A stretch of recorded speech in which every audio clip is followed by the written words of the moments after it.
एका मालकाने आपल्या गाढवाकडून जास्त काम करून घेण्यासाठी एक युक्ती लढवली. त्याने गाढवाच्या पाठीवर चमचमीत आमिष ठेवलं आणि खोट्या कौतुकाचे पूल बांधायला सुरुवात केली. ह्या जगात तुझ्यासारखा मेहनती दुसरा कोणी नाही. तूच माझ्यासाठी सगळं काही आहेस. हे ऐकताच गाढव आनंदाने फुलून गेलं.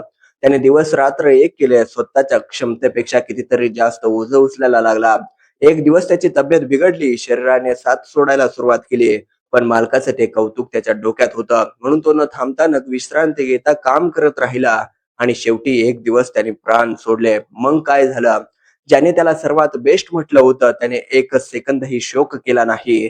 त्याने लगेच त्या मेलेल्या गाढवावरच ते चमकदार आमिष काढलं आणि ते एका नव्या तरुण गाढवाला दाखवत हसून म्हणाला, आता तूच माझा सर्वात बेस्ट आहेस. तुला कोणीच हरवू शकत नाही. आजचं वर्क कल्चर ही बऱ्याच ठिकाणी असंच चालतं. You are the best employee. पुढच्या सायकलमध्ये मोठं प्रमोशन पक्क.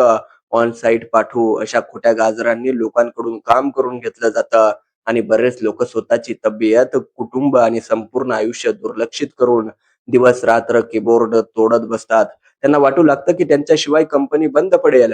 पण खरं सत्य काय असतं माहितीये? जसा एखादा माणूस जातो तसा दुसऱ्या दिवशी त्याचा रिप्लेसमेंट येतो आणि काम तसंच सुरू राहतं.